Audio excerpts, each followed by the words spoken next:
Hi, it's Steve. Today we'd like to show you how to change the surface element on your smooth top range. It's a really easy repair. Let me show you how we do it. Now before we begin this repair, the first thing we'll need to do is to disconnect power to the range. So either pull it far enough forward that you can unplug it, or locate the electrical panel, turn off the appropriate breaker, or remove the appropriate fuses. And once we've done that, we can start the repair. Now we need to make sure that the oven is cool enough to work inside of. We'll open the door up. Then we're going to remove 2 screws that secure that top to the oven body. So using either a number 2 Phillips or a number 2 square head, just remove both of those screws.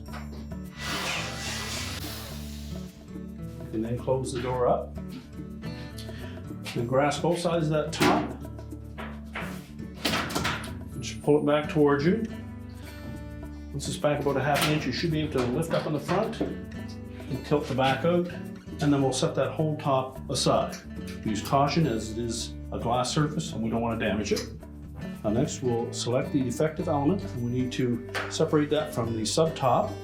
There are these spring mounting clips that secure it in place. Simply need to pop those up out of the sub top. We can then rotate that element upside down because we will need to remove these clips and install them on the new element. You'll note that there are a series of numbers around the perimeter on the bottom of that element. And then we need to make sure that we install the clips in the appropriate same numbers on the replacement element.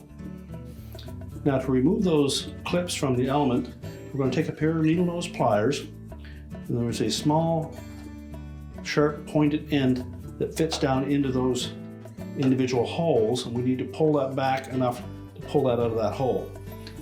The outer edge of that clip has a spring tension on it. So we're going to be pulling against that tension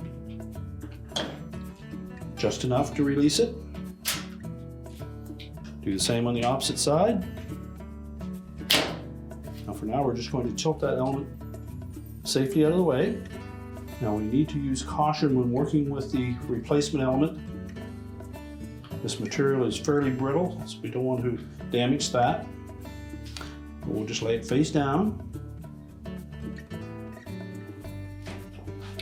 And then we're going to install these clips into the same holes that were on the original. So looking at that clip, that flat portion is going to sit flat against the element. The extended end is going to be towards the outside of the element. So line up the pointed portion with the hole. Compress that spring enough, and you may need to use your needle nose pliers to assist you. So just pull back on the tension of that spring, line up that point with the hole, and then slide it right in. Now with the mounting clips installed, we can now set that element into the appropriate slots on that sub top. And now we're ready to remove the wiring from the old element and reattach it to the new one. So using a pair of needle nose pliers, we'll pull the original wire harness off of the terminals. Check them to make sure there's no signs of any arcing or corrosion, and then attach them to the same terminals on the new element.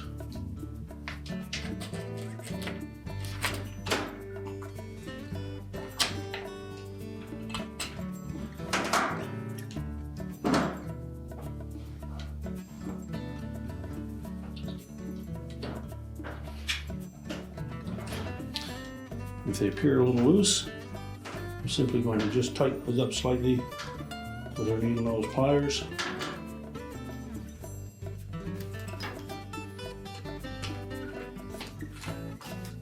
We'll discard the old element. And if any of these wire terminals show signs of arcing or corrosion or overheating, you'll need to replace them.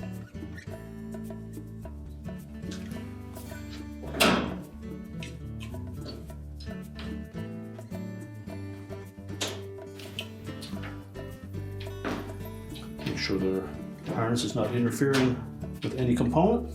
And then we're ready to put the main top back on. Now when replacing that main top, we want to make sure that these notched portions here sit down over top of that extended clip at the back. So just tuck the back in underneath the console. Make sure it's centered side to side.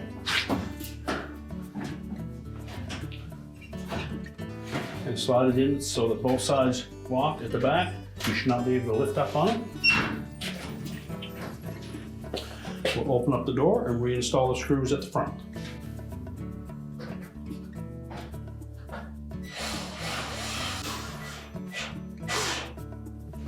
And now we're ready to reposition the oven. We're now ready to push the range back into place, reconnect the power, and your repair is complete.